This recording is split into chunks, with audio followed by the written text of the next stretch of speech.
You can build systems, raise millions, and still feel like you're drowning. And that's because scaling isn't the problem. Surviving the scale is. Burnout doesn't start when you're exhausted. That's the end point, that's the symptom. Burnout is when you cannot trust the systems to run without you.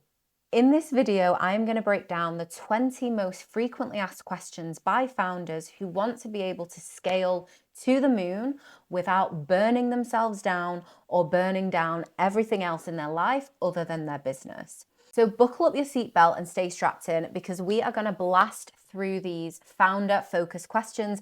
And there's one near the end that's going to literally blow your socks off, even if you're not wearing any, because it's one that most seven-figure founders completely miss.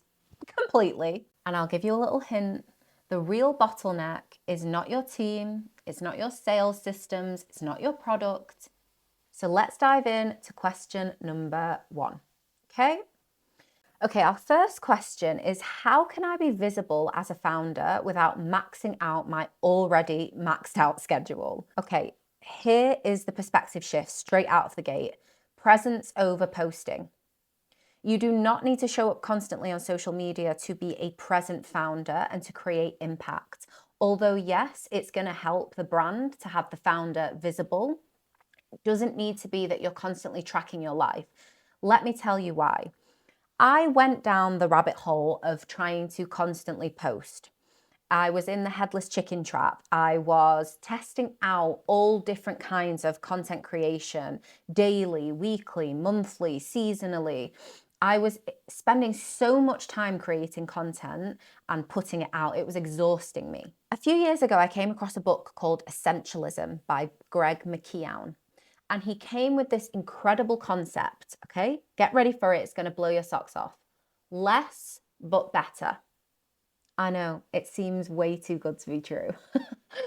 When I started to implement less but better, aka showing up less, posting less, saying less, but with higher value and higher impact, I created just those things, higher value and higher impact. And I started to get a much more meaningful response from the people that I was engaging with and the people I was trying to speak to. So what does it look like, presence over posting? It looks like increasing moments of presence and increasing your window of tolerance for presence throughout the day. Why? Because you can be showing up constantly online as a founder, you can be posting and you can be Instagramming every single part of your day, and you can be making zero impact. You can't even be present with your team in the room. So what I want you to do is start to increase your window of tolerance for empty space and present moment awareness. What does that look like? Instead of scrolling while you wait for the kettle to boil for your morning coffee, look out of the window. Instead of checking WhatsApp when you're in the queue for the supermarket, just stand there. Just observe what's happening around you. Instead of needing a podcast or trying to jam in more information on your commute or your drive home, allow a little bit of empty space. I promise you, the more presence you invite, the less posting you're going to need to do. How do I stay consistent as a leader when I'm nowhere near 100%? Zoom out. Measure your progress backwards. Now, this gem has been handed to me by Dr. Benjamin Hardy. I took part in his Rapid Transformation Challenge at the end of 2024. And I will vividly remember one of the coaching calls when somebody asked a similar question to this of, I'm having a really bad week or I'm having a really bad day and I don't feel as though I'm operating at that 10x. And Ben's response really stuck with me. It was this: zoom out. When you're striving for mountaintops, peaks that have never been reached before, for 10x goals, for huge innovation, you got to zoom out, because we're going to have shitty days. We're going to have awful weeks. You are going to I bet you have had an awful day this week so far, haven't you? You've been stressed. You've been potentially crying. I know for me, I could be in a heap of snot, tears, and exhaustion. And the next day, okay, back to the drawing board. When you're going for those mountain peaks that have never been reached before, you need to zoom out and look at your overall trajectory, because there are going to be shitty days and there are going to be shitty weeks. I know you know what I'm talking about.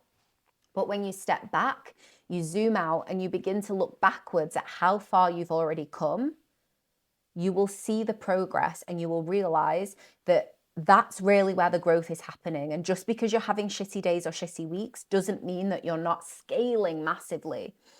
And keeping with that mountain analogy, when you're climbing a mountain, you have to have those moments where you stop, catch your breath, have a drink. And what happens when you turn around? You turn around and you look at the view and you think,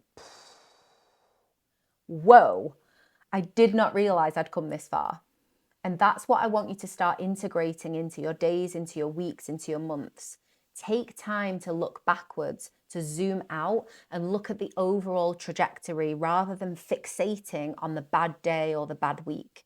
Because you're human. You're going to have bad days and bad weeks. You can't be 100% consistent and feeling positive and on the top of your game all the time.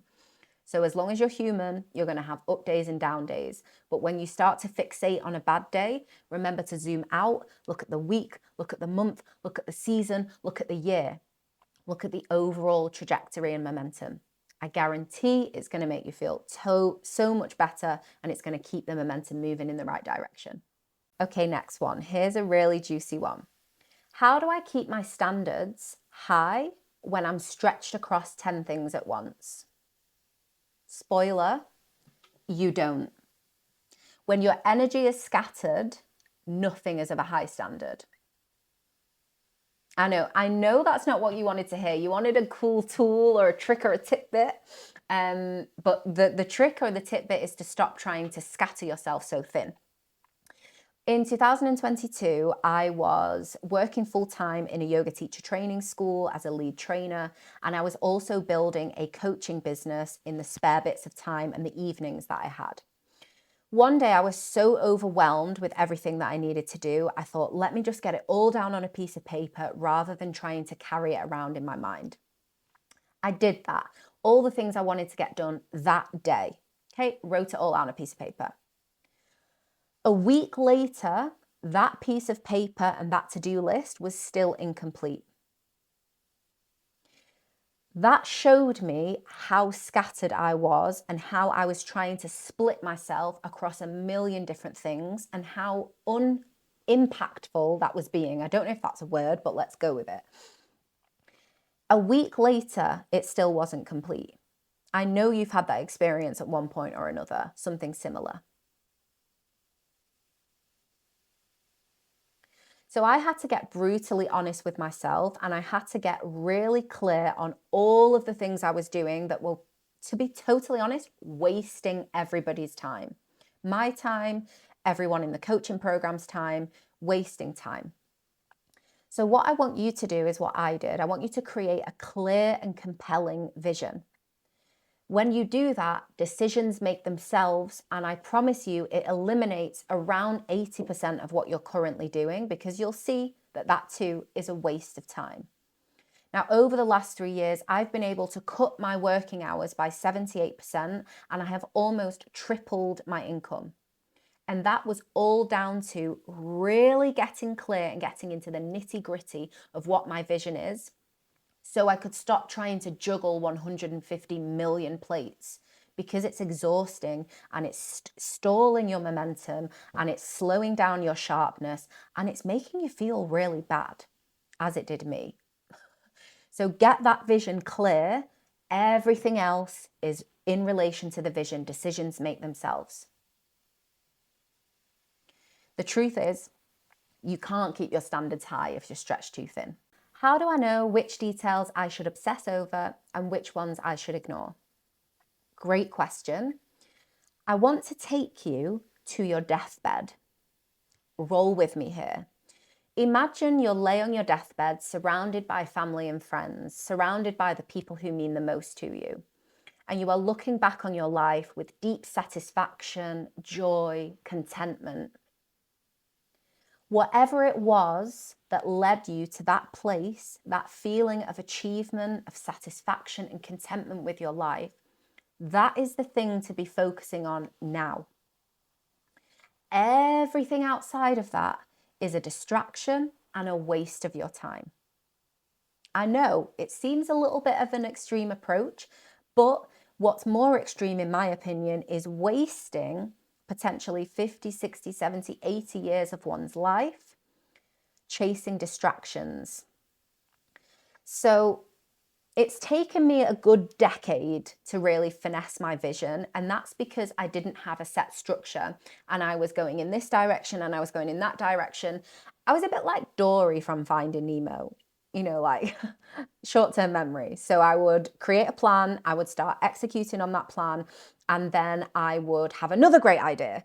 So my procrastination didn't come from scrolling or watching TV so much. It came from other great ideas. Oh, what felt like great ideas, but creative ideas. And then I would jump ship and I would start to chase that one. And then the same thing would happen again. I would be executing that plan and then I'd have another great idea. And so I'd have another great idea. And it took me a good 10 years to realize that I was in this pattern. And it came to a point of deep frustration of realizing I was going in circles, like Dory. And then and this ended when I really got crystal clear on my thesis, on my deathbed thesis. So what is a deathbed thesis? It is exactly what I said. Look back on your life and imagine deep satisfaction, achievements, contentment. What led you there? From there, you map out what it is that you want to build in your life, why it's important, and who you are becoming along that journey.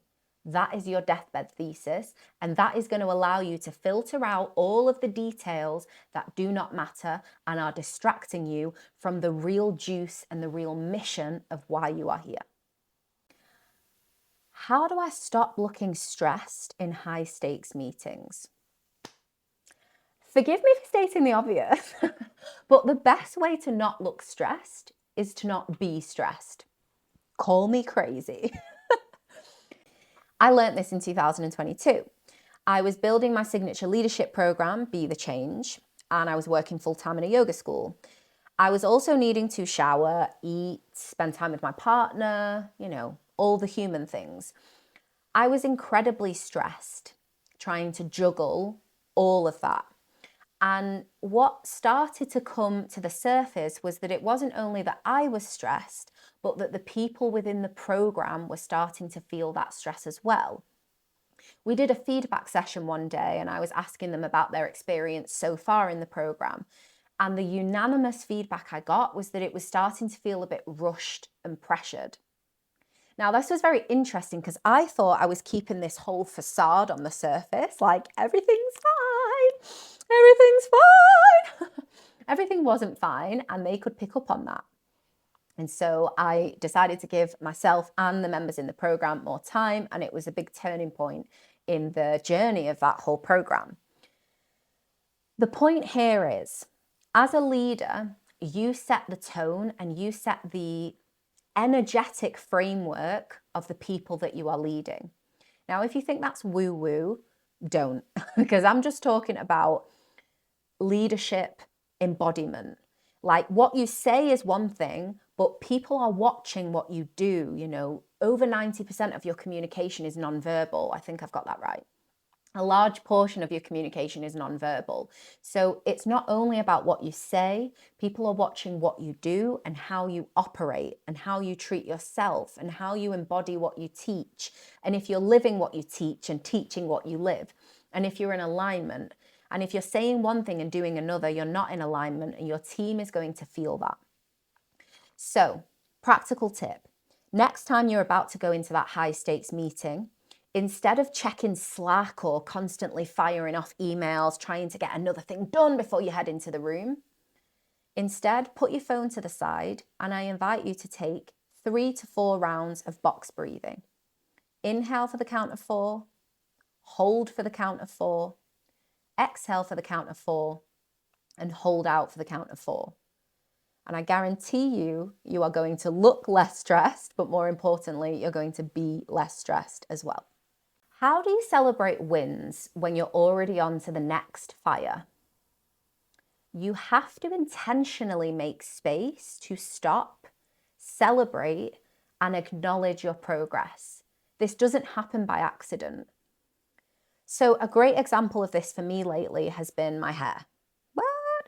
Yeah, my hair. So, for as long as I can remember, I have had a difficult relationship with my hair. I've been bullied for my hair. I have bullied myself about my hair. It always grew this way and it never seemed to grow this way. It's ginger, it's curly. You can imagine at school how it was. And I've carried that into adulthood with me. And I've always been like, oh, my hair never grows. My hair never grows. Why does my hair not grow? And this became a mantra that I was consciously and unconsciously perpetuating. And I've measured my hair. I've had rulers against my hair, etc., etc. And it wasn't until like 2 or 3 months ago, I was stood outside recording a video and I was like, oh my goodness, my hair looks so healthy and long.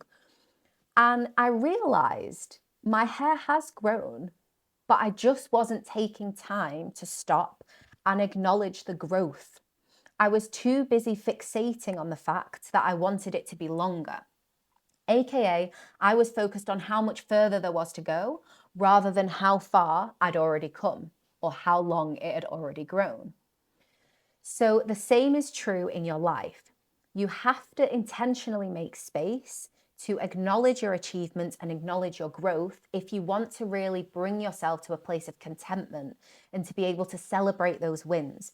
Otherwise, you get caught in this hamster wheel of constantly striving for the next milestone, for the next peak, and it loses all of its satisfaction because you never enjoy the peak that you arrive at. So I invite you to carve out some time at the end of each day, at the end of each week, or at the end of each month. And if you can, all of the above.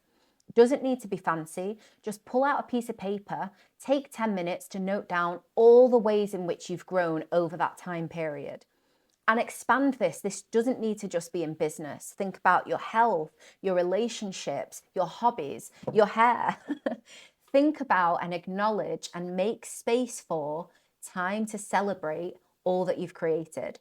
Otherwise, what is the point and what are you doing it all for? Okay, next question. How do I know which of my ideas is worth betting on? Test them. Action creates clarity way faster than analysis by paralysis. I learned this the hard way in my final year at university. So I was directing the final project, the final show that we were putting together. I did a performing arts degree. And so there was a cast of about 10 of us, I think. And one rehearsal, we were sat down in the basement in a room with no windows and it was all white. Really cool room for performances, not such a cool room for long, dragged out rehearsals, no airflow. Anyway, myself and the rest of the cast were discussing the very last transition at the end of the show and how we wanted the final moment of the play to finish. And let me tell you, we must have gone around and around and around and around and around some more for about 2 to 3 hours. And as we did, the airflow got steadily less and the scents got steadily less and the clarity got steadily less. And we just went around and around and we weren't getting anywhere. And we eventually broke it. I think it was in the next rehearsal. And we said, let's just give it a go. Let's just test it. And immediately it was clear which way was preferable. And I found that time and time again in my performing arts background or in my performing arts career, if you like. We can talk about it until the cows come home, or we can just get up and give it a go.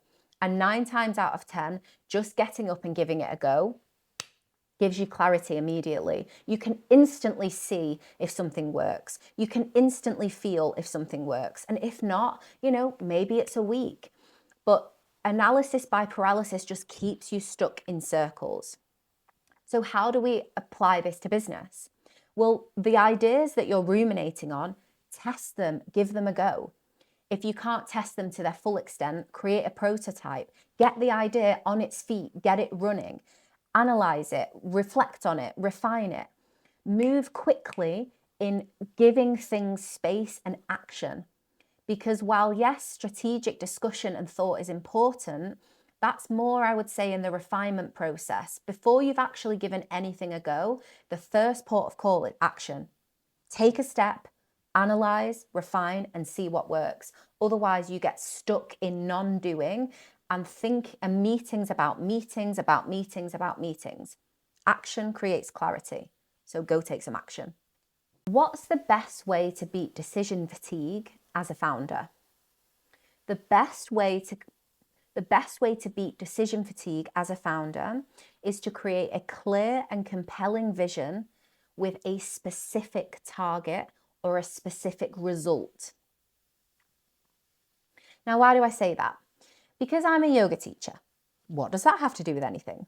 Because I'm a yoga teacher and a coach. Okay, what does that have to do with anything? Because I am the master of process. I am the process master. I love processes. I create processes. I'm a whiz when it comes to processes. All of the sessions and the spaces that I guide are built on processes, on journeys, on experiences. And so you can imagine it was a tough transition for me when I moved into the space of needing to commit to specific results and specific targets.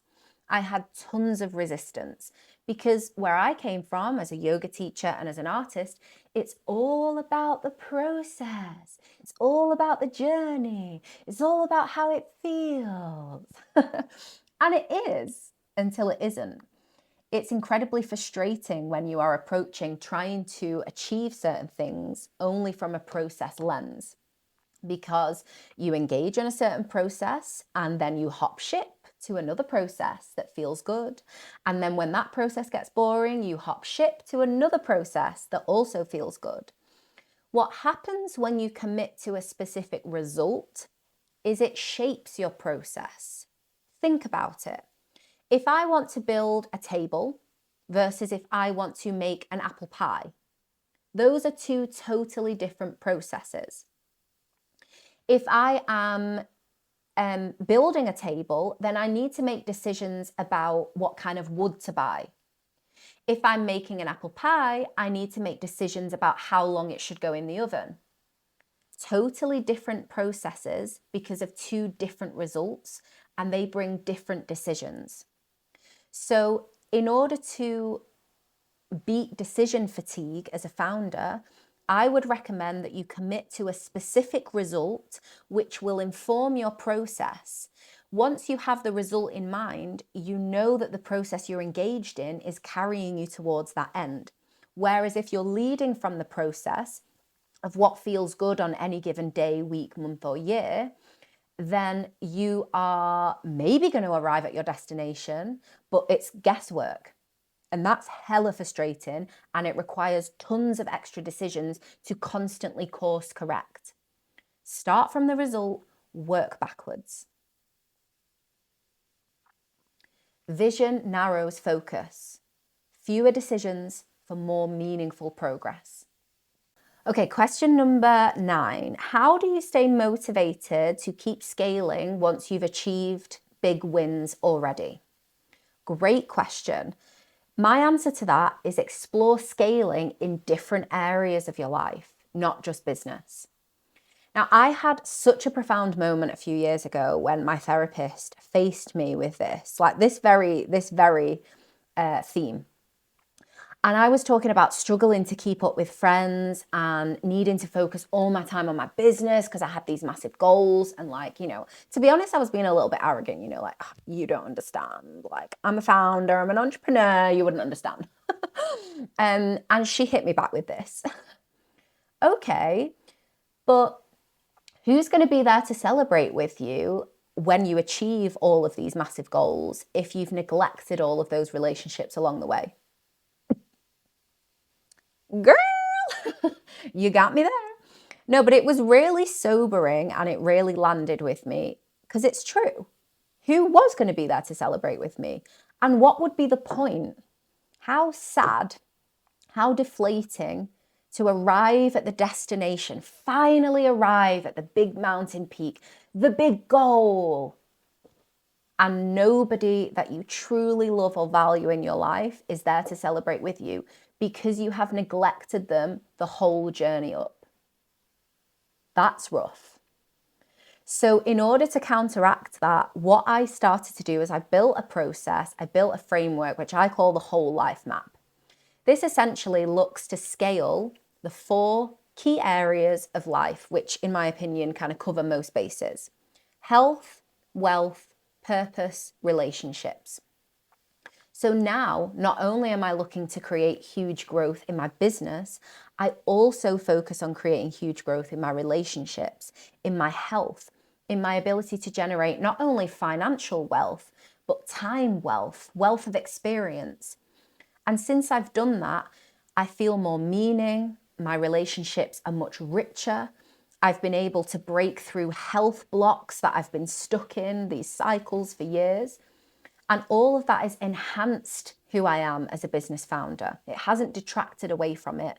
And it's made those business milestones all the more sweeter because I have sound, solid relationships and people who I love to share them with. Because correct me if I'm wrong, but isn't that the whole point? How do I stay present when my mind is always 10 steps ahead? You can't. I'm sorry to burst your bubble, but trying to stay 10 steps ahead is literally the antithesis of presence, and it's a way to escape the present moment.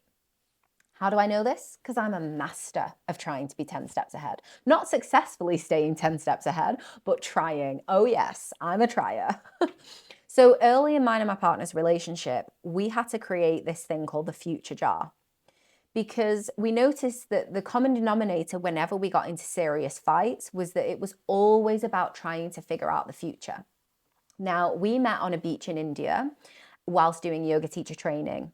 Then we went traveling around Southeast Asia. So as you can imagine, everything was incredibly transient. The next day wasn't clear, let alone the next month or the next year. And so our relationship was formed in so much spontaneity / uncertainty. And so we were trying desperately to grip onto the future as some kind of security. And so the future jar came about, kind of like a swear jar. Because every time we got into this, we noticed we would start to fight. So we were like, okay, put money in the future jar. Let's stay in the present moment. When we did that, clarity returned naturally. And this is much the same in business and in life. So I'm inviting you to refrain from or drop the attachment to trying to stay 10 steps ahead, because it's not possible. When you engage in this step, 10 new options are going to open up that you couldn't have seen before this step was completed. And what I found is when I bring as much presence as I can to the step that I'm currently in, the next step will reveal itself organically.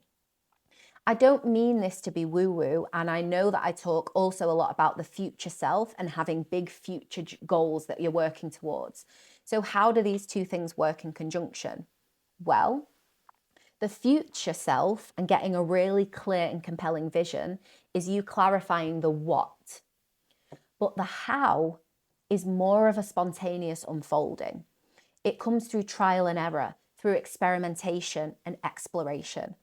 And you well know that when you have set your sights on a particular goal and you've tried to map out every single step, and then you carry out the first or the second step, 6 or 7 of those other steps that you imagined became irrelevant instantly. So it's not possible to stay totally ahead of the game. So what I would encourage you to bring as much presence and engagement into this step, and then observe as the next one makes itself clear. Oh, okay, this is a juicy one. What's the best way to deal with rejection as a founder? Whew! You approach it as a big, fat, juicy opportunity for growth because, as I always say, business isn't business, it's personal development in disguise.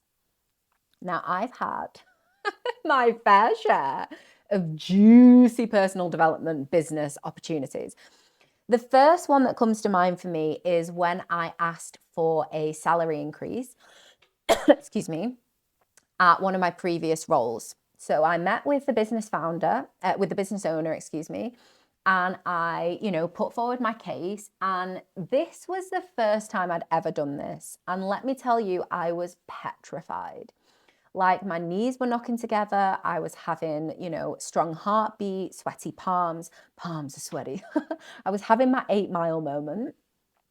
And one thing I said to myself was, I really want to challenge myself to look her in the eye when I communicate what I'm asking for. That felt important to me. I did that. And the answer was no. Damn. The answer was no. However, that story and that experience has stuck with me because it was such a profound growth moment. Why? What happened for the first time in my life, especially when it comes to finances, as I sat, I looked somebody in the eye confidently and I communicated my own value. And I had the kahunas, or the ovaries, as I like to say, to ask for more. And that felt like the first time I had dared to peek above the financial surface, if you like, and I had dared to vocalize to ask for more. That was huge for me. And so I wanted to share that story as a way to articulate that business isn't business, it's personal development in disguise. And in that scenario, I got rejected for all intents and purposes, but I didn't really. I grew astronomically in confidence and personal power. And actually, business sales in my business outside of that role skyrocketed. And I made more money than I'd ever made. So I did receive indirectly, excuse me again, it just didn't come from the source I thought it would. But the main point here is approach every experience as an opportunity for growth. Big challenges equals big lessons equals big opportunity for expansion. And when you approach being a founder in that way, you literally cannot fail because a big challenge or a big rejection equals a big, juicy opportunity for growth. Okay, another fantastic question. How do I know when to pivot or when to double down? Okay, this really comes down to discernment. And if you can discern whether your drive to change lanes is born from discipline or distraction. And distraction, more often than not, includes adding more. Discipline will more often than not look like subtracting or taking away or simplifying.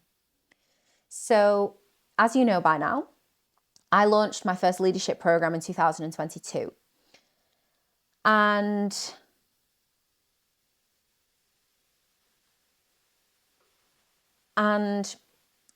over the course of building that business, I have changed lanes, I have, as I mentioned, gone around in some circles, creatively about finding Dory, moving this way, moving that way, having an idea, jumping on the next one.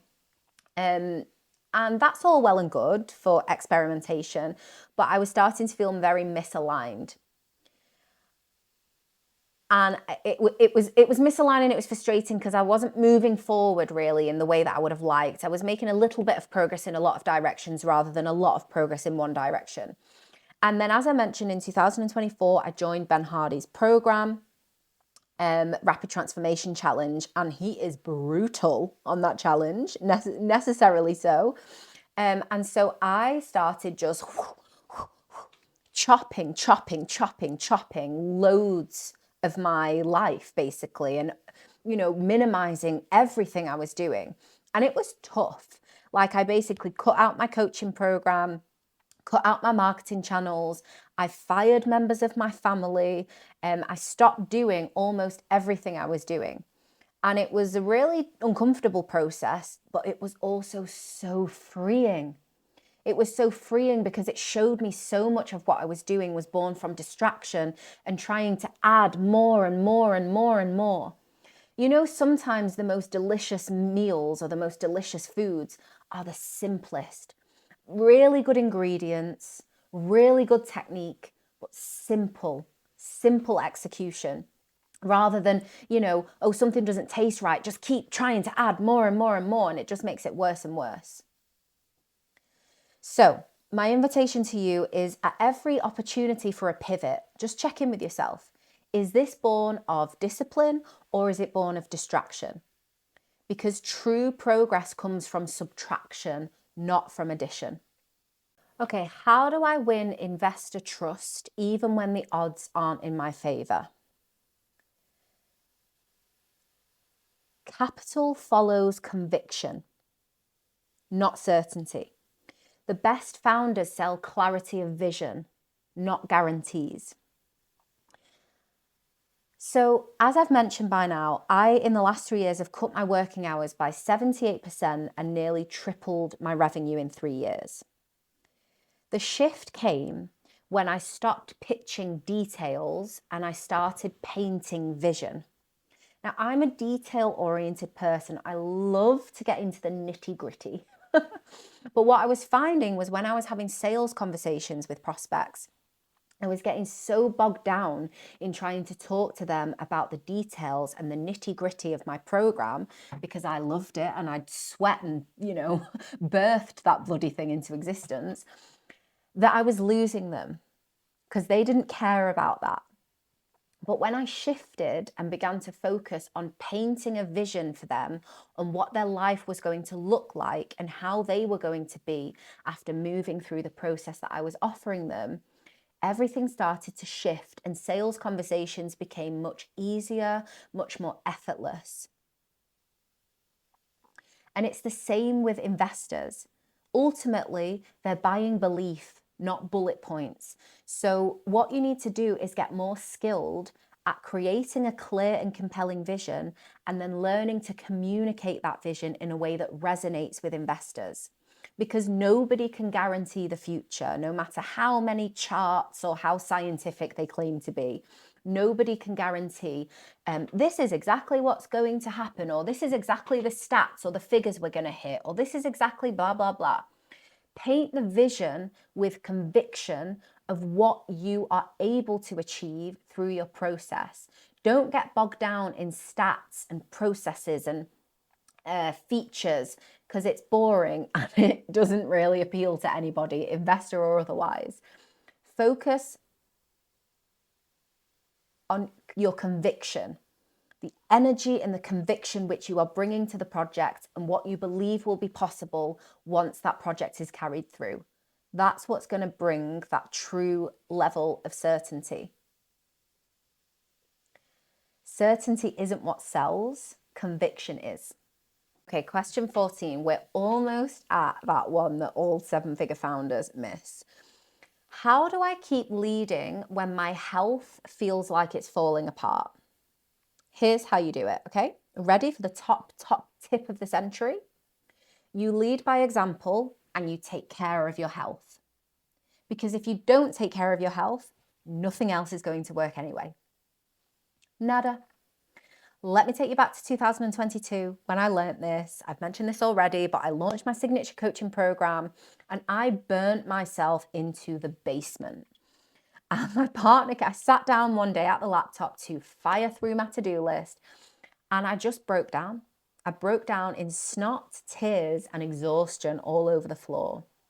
I couldn't even speak. My partner came in the room to ask me, what's wrong? Like, how can I help? I couldn't even speak. I booked in a session with my coach and she really helped me to identify that I was in this nervous system roller coaster whereby I would have enough energy, I was operating on a high, flying through my to-do list, ticking all the boxes, and then I would start to speed up and speed up and speed up and speed up until eventually I would collapse, which is what happened that day on the floor. And I couldn't operate for a little while. I would be forced to rest. And then I would start again and I would go through the whole cycle all over again. Now, this broke after that coaching session when I realized that I was in this spiral and that I was influencing the leaders in my program in this same way. They were beginning to feel pressurized and short of time, and they were beginning to feel stressed.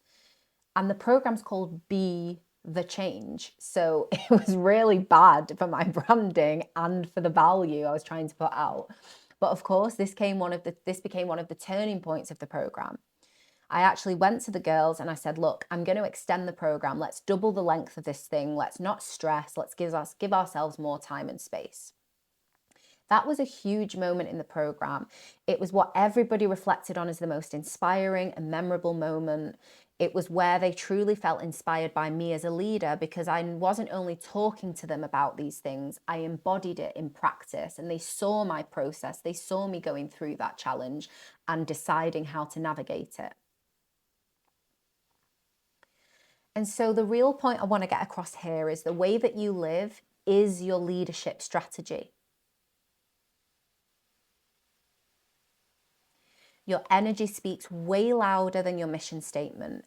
And the way that you conduct yourself is going to show the people that you're leading how to do the same. And the way that you relate to your own health gives them permission to relate to their own health as a priority, because it is a priority and nobody can operate without their health. So live how you lead and lead how you live. How do I drive my team to perform without creating fear and burnout? Okay, here's how you do it. Create a clear and compelling vision. Communicate the specific target within that vision and celebrate the progress along the way. I know it sounds incredibly simple, but this is the formula. Set out the vision so everybody knows what they're working towards.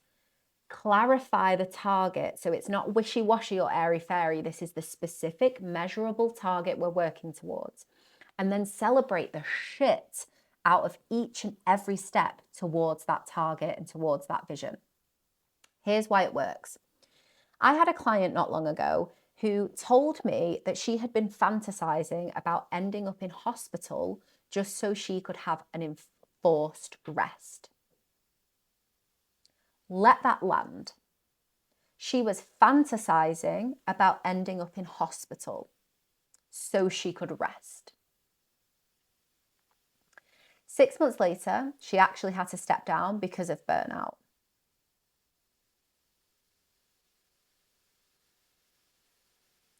Now, this creates a ripple effect.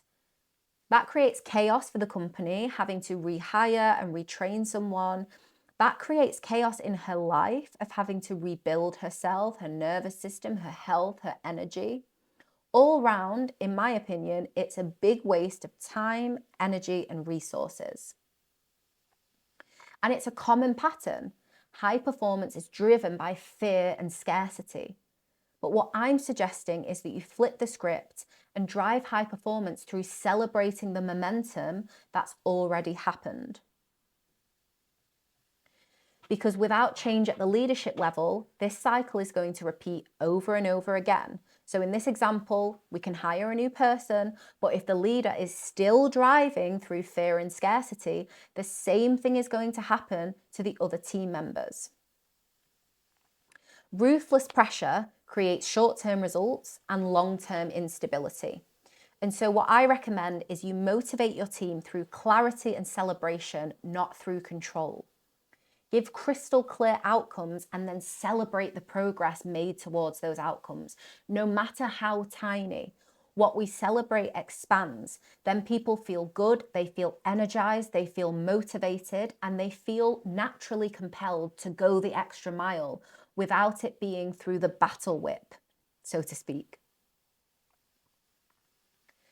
So shift your focus from control to celebration. Visibly and vocally acknowledge what your team are doing well and make sure the target is clear and make sure you're celebrating every single step along the way. And I guarantee the momentum is going to accelerate. Can humility and service actually scale a business? Let me replace that with a better question. Do you want to scale a business that isn't built on service and humility? That's a good question, right? Recently, I was faced with this question. I was tracking my finances and it popped into my mind. I realized I hadn't paid an invoice from about 6 months previous from a event space that was hired. Now, the gentleman who owned the space had forgot to send me the invoice, so it was, through no fault of either of ours. It was just a mistake. And I thought, I'm going to message him. So I messaged him, I sorted out, I paid the invoice, and he was really grateful. And there was a part of me that thought, maybe that was a bit stupid. I could have got away with it. But then the other part of me thought, no, I really value truth. And for me, truth is so much more important than money. And I want to be able to sleep at night. So yeah, maybe, you could see it as a bit silly or you've got away with it. But for me, that was more important. Now, that's not to say that has to be more important to you, but the point is get crystal clear on your values because they are your internal compass. Live in alignment with them even when nobody's watching, because your values are going to be with you long after money is. Money comes and goes, it comes and goes. Your values remain. They're what you wake up with, what you go to sleep with, and who you are going to see when you look in the mirror every day. And in my experience, scaling built on integrity is sustainable, it's magnetic, and it's peaceful because you don't have that inner conflict voice telling you, on your shoulder of why did you do that? And was that the right thing? Or guilt.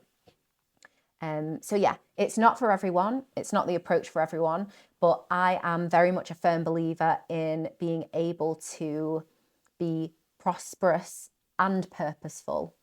I am a good person and wealthy. It doesn't have to be one or the other. So clarify your values, live by them, and then you will be able to sleep easy at night and know that you've done the right thing, whatever that was. How do I make the right decision when both paths feel risky? Let go of the idea of needing to make the right decision and trust that if something feels risky, it already means that you're in a process of stretching your comfort zone. And then I would recommend turning towards your vision and your values to guide the way through that decision. Because the truth is not the truth. The question I have is there really ever a right decision?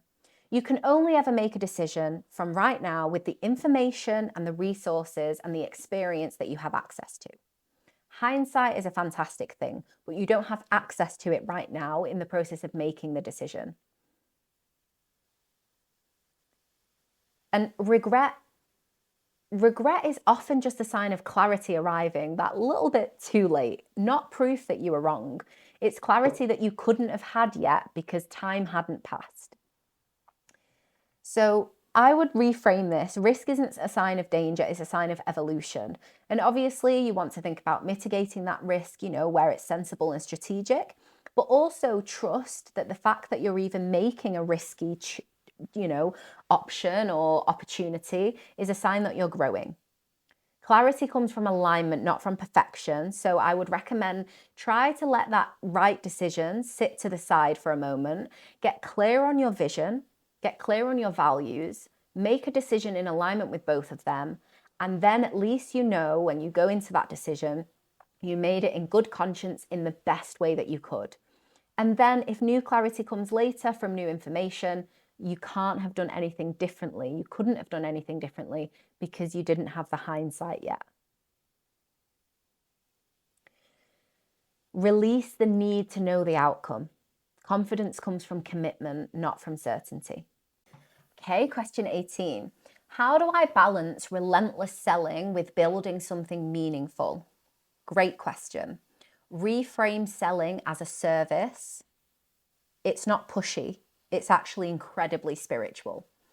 Now, I disbelieved this at first too, but what happened blew my mind. So a couple of years ago, I was in Spain staying with a friend, my best friend actually, and we were practicing my sales call script. And she was going through the process with me. I was selling my leadership program at the time, and I wanted to develop my sales process. So we were going through a mock sales conversation in the car one day, and I was asking her the reflective questions that I would always ask in a sales conversation. And she had the biggest breakthrough. She had breakthrough on childhood experiences, on traumatic experiences, and she pieced those together with her current day behaviors. And this was such a breakthrough for both of us because up until that point, I had definitely been a little bit resistant to sales. I saw it as pushy or sleazy. And, I came from the spiritual world and the artist world where, salesmen or salespeople are kind of sleazy, bad people, even if it's not said out overtly, that's kind of the rhetoric. And so this was a huge breakthrough for me to see that sales can absolutely be a service, and it's incredibly transformational when done with integrity and with pure intention. So for me there, I decided to only sell in a way that aligned with my values. I'm only going to sell if it carries this deep transformation. And so I'm designing my sales process around that by only working with a few very high ticket clients to make sure that we can go deep and we can really connect in that transformational way. That's not to say other forms of selling are not meaningful. They just don't resonate with me personally. And so the way to balance relentless selling with building something meaningful would be to redefine what sales means to you. Set your own energetic rules and live in alignment with them. Sales done from alignment equals a service, not a strain. And it really does feel meaningful, and you can feel the energetic exchange happening there. So yeah, last thing I'd say there is structure your sales process around transformation, not around transaction, because sustainable selling is grounded in values and purpose, not just desperately trying to tick the metrics, you know? Think about the person that you're actually having the conversation with, or the people, and take it from there. How do I stay ahead as a founder when technology is moving this fast? Founders who design for simplicity win in chaotic markets because clarity always trumps complexity. Always. Everyone is chasing the next big thing, more, faster, bigger. But Steve Jobs understood the real value in simplicity. And he's quoted to have said, "We're as proud of what we do as we're as proud of what we don't do." How do I stay ahead as a founder when the markets? How do I stay ahead as a founder when technology is moving this fast? Look, founders who design for simplicity win in chaotic markets because clarity always trumps complexity. Always. And while everyone is typically striving for more and bigger and faster and the next big thing, founders who truly understand value in innovation prioritize simplicity. Steve Jobs is a fantastic example of this, and he's quoted to have said, "We're as proud of what we don't do as what we do do." That's what we do do. And the iPhone, what a perfect example. It's simple, not complex, at least at the user level. Founders drown when they confuse movement with momentum. Movement, busy, doing lots of things isn't the same as momentum. And it's simplicity that creates true momentum. So in order to stay ahead of the game and be able to break through the constantly moving technological landscape, relentlessly simplify your innovations. Cut out everything that doesn't serve clarity. Complexity really kills your speed, and simplicity creates the ability to scale with momentum, despite whatever technological advances are happening at any given time. When you master internal calm, you're able to see through chaos faster than anybody else, and your innovations and your creations will follow suit. So calm, clear, always beats complex. Okay, here's the cliffhanger. We got to the question that most seven-figure founders overlook. And it's not what you're thinking, I promise you, because it's nothing to do with strategy, sales, cycles, investments, fundraising. Nope. How do you stay grounded when building something world-changing? Make sure your legacy isn't just about companies, it's about relationships. I want you to think about your biggest achievement in life. And what do you truly remember? Was it actually doing the thing itself, or was it celebrating and sharing that achievement afterwards or during with all the people who mean the most to you? I'm almost positive it was the second. because it's who you share it with, right? That's what's truly important. Reaching a crazy financial milestone or acquiring a huge company or, closing a deal that you've been working on for 5 years is amazing, absolutely. But what's more amazing is the journey you go through with team members, the way that you're able to celebrate with your friends and family, even actually sharing in the challenges along the way of that milestone and being connected and going through experiences with other people. That's where the real value lives. Please don't forget and neglect the relationships and the people who matter most in your life, because I promise you, it will not taste anywhere near as sweet when you arrive at the destination and there is nobody that you love and cherish to share it with. I can't think of any business milestone that would be worth more than laughing and joking with my partner. I can't think of one. I don't want it if I can't share it with him, or I can't share it with my friends, and I can't go through the process with people who care and we share and connect with one another.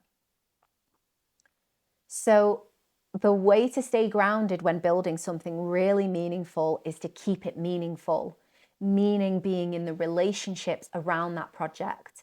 Don't get lost in the strategy and the numbers and the metrics and the logic and the reason. They're all totally necessary and valuable.